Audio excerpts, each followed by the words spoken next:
Programa Você Pode Ser Feliz, que bom estarmos juntos. Já entrou em contato conosco. Obrigado, Brasil, vocês que estão telefonando para nós. A Maria Helena de Lima, de Vinhedo, São Paulo, Deus abençoe. Elba Ferreira Queiroz, de Iturama, Minas Gerais, onde eu já estive esse ano com a missa das mãos ensanguentadas de Jesus. Um alô para Josefa Cardoso dos Santos, de Itabaiana, Sergipe. Obrigado. Mais pessoas aqui conosco, Deus abençoe também. Maria Terezinha de Martino Ló, de Correia de Almeida, Minas Gerais. Obrigado. Nirce Gianotto Estrela, Tanabi, São Paulo. Um alô para Francisca dos Santos, de Nova Colinas, Maranhão. Adriana Girardi, de Davi Canabarro, Rio Grande do Sul. Um alô também especial, uma bênção maravilhosa para Luzia de Fátima Gobro, Concha, São Paulo. Maria de Lourdes Mendes de Votorantim, São Paulo. Rosicléia Virgilino Brusque, Santa Catarina. Tercília Cassaro, de Antônia, Paraná. Meu Deus, quanta gente já entrando em contato conosco. Você já mandou também o seu e-mail, serfeliz@rs21.com.br ou facebook.com/. Rede Século XXI, nós estamos hoje falando da misericórdia. Padre Luiz Roberto de Lácio já vai chegar aqui para falar sobre o Cerco da Misericórdia. Mas a revista Brasil Cristão do mês de novembro traz esse tema também. Misericordiosos como o Pai. Diz o Papa Francisco, este é o momento favorável para mudar de vida. Ano da Misericórdia, que começa no mês que vem, daqui uns dias, no dia 8. E a revista traz esse tema, o Papa Francisco sorrindo, estendendo as mãos, mostrando uma igreja aberta, de coração aberto, para acolher todos nós, pecadores. Você, querido sócio, recebeu essa revista, recebeu o livreto Reflexões para um Brasil Cristão, e nós estamos pedindo a sua ajuda. Padre Eduardo enviou 2 boletos para você. É claro, você já conhece as nossas campanhas, um boleto para a manutenção da TV e o outro da campanha Mãos Ensanguentadas de Jesus, que acontece ainda durante o mês de novembro. Por quê? Porque o Padre Eduardo quer que milhões de brasileiros experimentem o poder das mãos ensanguentadas de Jesus. Até agora são milhares e milhares de pessoas experimentando as maravilhas através dessa novena que aparece no seu vídeo. Mas o Padre Eduardo pensa assim, vamos passar de milhares para milhões, e nós contamos com você, fazendo a sua generosa doação e também rezando esta novena nas nossas intenções, na intenção da Associação do Senhor Jesus, da Rede Século XXI e toda a equipe que ajuda o Padre Eduardo. Faz a novena por nós, faz a sua contribuição, maravilhas acontecerão em você, tá bom? Você que recebeu a revista, leia com amor, e faz a sua generosa doação para que nós experimentemos a graça de Deus. A gente vai ver agora um evangelho de Lucas capítulo 15, o filho pródigo ou o pai misericordioso, nos preparando. Logo depois desse vídeo que vai introduzir o nosso tema, eu vou acolher o Padre Luiz Roberto falando do Cerco da Misericórdia. Mas vamos ver esse lindo ensinamento de Jesus sobre o Pai das Misericórdias. Acompanhe comigo. O rapaz tentava se alimentar com a comida dos porcos, mas nem isso lhe dava.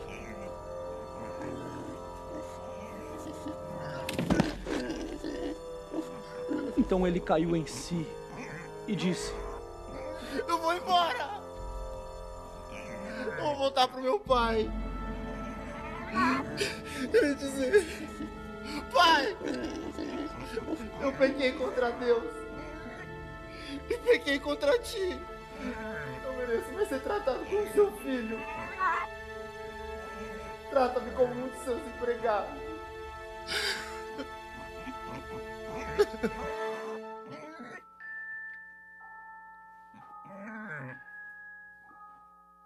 O jovem então levantou e partiu para a casa do pai.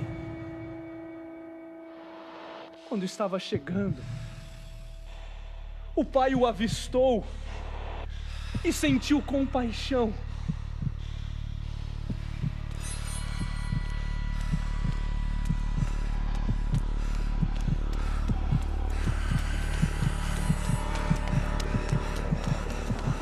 Correu-lhe ao encontro, o abraçou, o cobriu de beijos.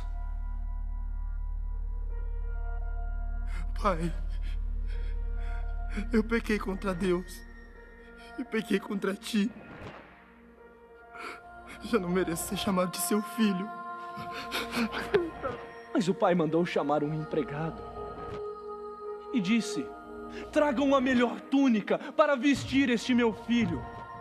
Coloquem anel nos seus dedos, sandálias em seus pés. Tragam um novilho gordo e matai-o, porque este meu filho estava morto e tornou a viver. Estava perdido e foi encontrado. É Jesus contando essa parábola, o filho que volta e quer ser até um empregado na casa do pai, mas o pai está de braços abertos, faz uma grande festa. Aquele que estava perdido foi encontrado, aquele que estava morto está vivo. É um chamado para cada um de nós recebermos o abraço do Pai misericordioso. E para falar desse tema comigo e também divulgar o Cerco da Misericórdia, eu quero abraçar com muito carinho, em nome de nossa equipe, Padre Luiz Roberto de Lácio, aqui de Campinas, que vem participar conosco. Padre Luiz, seja bem-vindo. Paróquia Nossa Senhora do Rosário de Pompeia. Obrigado. Seja bem-vindo. Fica à vontade, senta aqui nesse sofá. Gente, Padre Luiz Roberto, vocês já conhecem, faz parte aqui também da Século XXI, já fez tantas coisas lindas e nos ajuda também. Padre Luiz, que boa notícia, esse Cerco da Misericórdia que o senhor está organizando em todo o Brasil com o tema Abram as Portas a Jesus Misericórdia. Vou mostrar esse livrinho aqui para as pessoas. O senhor que elaborou todo esse roteiro do Cerco da Misericórdia. Olha que lindo, gente. Eu queria que o senhor falasse, primeiramente, o seu bom dia para o povo do Brasil e como surgiu essa inspiração, né? Porque é uma inspiração de organizar o Cerco da Misericórdia. Deus abençoe a sua presença, Padre Luiz. Muito obrigado. Então, bom dia para você, Obrigado. a todos que estão nos assistindo por esse imenso Brasil, através aqui da TV Século XXI. E a Rede Século XXI, todos sabem que ela pega não somente no Brasil, até fora. Para nós é uma grande alegria. O Cerco da Misericórdia é uma moção do Espírito Santo. Então, não é uma criação minha, é uma moção que ele deu e a gente idealizou. Uma inspiração. É uma inspiração, Deus que inspira. Agora, a misericórdia, você sabe que ela sempre atua na miserabilidade humana. A primeira grande misericórdia vem de Deus. Sim. Que é o perdão dos pecados, não é? Que acontece no sacramento da reconciliação. Você deve presenciar isso muito de perto, sim, né? Muito, muito. Na unção dos enfermos. Aí a misericórdia, ela escancara o coração. Transborda. Transborda, essa que é a grande verdade. O Cerco, ele nasce num bairro que era chamado São Marcos, em Campinas, onde havia a violência acentuada, onde havia o estigma da juventude. Uma Isso juventude quando que foi, morava, ano 2000, no ano santo. Sim. Impressionante. 15 anos já. Há 15 anos. Então, diante da realidade de uma violência acentuada, né, o estigma da juventude, você imagina a gente morar num bairro que muitas vezes o bairro não é muito bem visto pela cidade, sim, todo mundo fica estigmatizado. Então os jovens vinham para mim... Onde você mora? Tal lugar. Mora em tal lugar. Então... Tem emprego? Ah, você mora na China? Não tem, já está lotado. Os jovens carregaram isso. Depois a desagregação de família, o medo da região, né? Então vários fatores. E eu pedi a Deus, Senhor, o que é que o Senhor me faz? Eu tenho que fazer alguma coisa, o senhor trabalhando nesse bairro. Trabalhando no bairro. E depois tinha a violência, tinha a morte. Sim. Toda semana era morte em cima de morte. Famílias enlutadas, né? Jesus, me inspire. E eu me lembro que, ainda quando eu estava andando um dia numa procissão, num bairro chamado Campinho, e eu me lembrei assim, pela vossa dolorosa paixão, tende misericórdia de nós e do mundo inteiro. Do mundo inteiro. E eu comecei a ouvir isso devagarinho no meu coração. E eu falei, meu Deus, misericórdia, só misericórdia. Andando no bairro, um dos mais pobres, deficitários dessa região. E o senhor rezando essa oração. E eu oração. rezando, pedindo, Senhor, me dê uma luz. Quando eu cheguei em casa, abri o Salmo 102.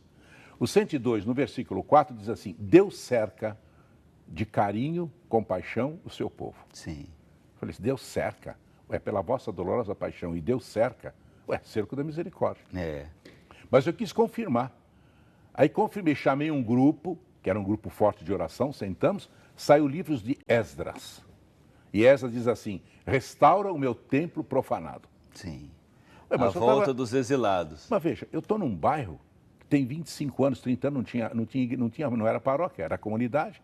O pessoal dizia, vai para aquela comunidade lá do São Marcos. Não havia assim uma igreja. Mas como restaura meu templo profanado? Restaura o homem e a mulher que está profanada. Sim. Que está desfigurada, que está machucada, que está ferida. Aí eu falei, então tá aí.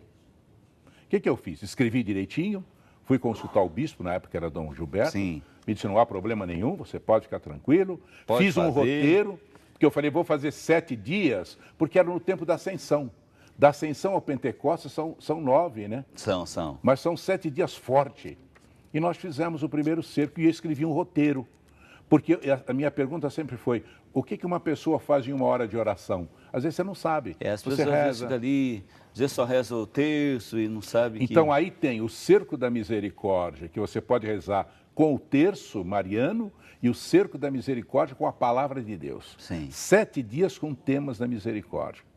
E fizemos o primeiro cerco. Então a pessoa passa aquela hora de adoração tendo um conteúdo. E vou levar uma palavra do Padre Eduardo, que o Felipe me falou há muitos anos atrás, disse, olha, você achou uma fórmula da oração, porque ele é um roteiro, ele dá passo a passo. Como é que você começa com o Espírito Santo e vai fazendo de 45 a 1 hora.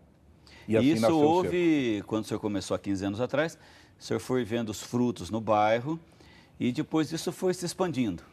Olha, porque o plano de Deus ultrapassa o nosso pensamento. As pessoas primeiro têm que entender... O senhor começou ali... as pessoas têm que entender que toda iniciativa é de Deus, é do Espírito Santo, é Ele. Eu nunca tentei fazer uma coisa para mim. Quando você vê hoje, você também conhece, né? Ele está em toda parte. Sim. Ele está no Brasil todo, ele está fora do Brasil. Hoje são mais de 700 pessoas que rezam por dia o cerco, porque uma coisa que o cerco faz uma pergunta para quem faz o cerco. Qual é a sua hora de você rezar com Deus durante o dia, ou durante a tarde, ou durante a noite, ou durante a madrugada? Deus tem uma hora para rezar conosco. Ele quer encontrar conosco. E a pessoa descobre no cerco. Agora, o que marcou no começo, porque muitas pessoas estão nos acompanhando agora e às vezes não conhecem o que é o Cerco da Misericórdia, esse trabalho lindo do Padre Luiz Roberto. O que marcou muito no começo, no bairro, que o senhor percebeu assim, olha, já está havendo mudança nas pessoas, nas famílias, no próprio bairro. Jesus foi confirmando através de graças, de frutos, que esse era o caminho para o bairro ser restaurado. Algum fato, alguma graça assim que marcou, que o senhor não esquece depois de 15 anos, dá para lembrar assim? Bom, a primeira... Ou de modo geral? Eu vou pegar de trás para frente. Hoje mesmo o bairro teve uma mudança muito grande. O bairro hoje, primeiro, é uma paróquia grandiosa, bonita. Segunda, nós levantamos uma igreja, eu comecei uma igreja de 1000 metros, onde não havia possibilidade, onde não havia dinheiro. A terceira coisa que aconteceu bonita é que as pessoas, algumas, diziam, como é que nós vamos fazer o cerco num bairro desse altamente violento, ficar a igreja aberta 24 horas? Disse, e o perigo, não vai ter gente entrando aqui? Eu disse, espera um pouquinho, então nós vamos ter que questionar uma coisa. Ou Jesus está presente ou não está. Ou ele está na Eucaristia ou não está. Então, a igreja aberta 24 horas, lotada, as pessoas de hora em hora, na madrugada era uma coisa impressionante. O pessoal, a maioria mais difícil. A maioria trabalhava no SEAS, entrava 4h30, 5 horas, mas 3 horas vinha. Até com a marmita, com o lanche, fazia a hora e ia embora. E no outro dia voltava. Primeiro, o rejuvenescimento, a esperança, sabe? A parte, assim, que eu digo, do ânimo da comunidade. E a outra coisa que aconteceu é que as pessoas começaram a trabalhar na comunidade. Sim. Eles voltaram para a comunidade. Eles começaram a perceber que quando você recebe uma graça, é aquilo que Jesus disse, né, para os leprosos, lembra? Ué, só um que voltou para louvar a Deus. E os outros 9, onde estão? E aqueles que voltam, os que experimentam a misericórdia, acabam aderindo à comunidade, assumindo as pastorais, assumindo movimentos, como expressão de gratidão a Deus. Agora eu quero ser misericordioso como o Pai é misericordioso. Que é isso, né, gente, que Jesus espera de nós. A gente faz a experiência dele, do amor dele, e fazemos o cerco da misericórdia, mas tem que gerar em nós também um compromisso. O Padre Luiz Roberto está dizendo, no bairro, que começa tudo na nossa realidade, as pessoas foram se engajando na paróquia, na comunidade. Meu Deus, que maravilha, que bênção. E a restauração das famílias também, né, Padre Luiz? Que hoje a gente vê essa situação, mas já era uma preocupação lá no começo do novo milênio, essa questão desagregação familiar, da violência. Vamos falar bem verdade. Você quer ver como é que a gente encontra muitas pessoas? Se você tiver um vaso de barro e eu jogo aqui, o que acontece? Vai quebrar tudo. E aí? Como é que a gente vê? Tudo estilhaçado. Sim. As pessoas estão com estigmas profundas. O Papa diz no último documento dele sobre a misericórdia, esse último documento, o seguinte: os corações estão feridos, com chagas profundas, não é? São chagas profundas, não são chagas pequenininhas, não.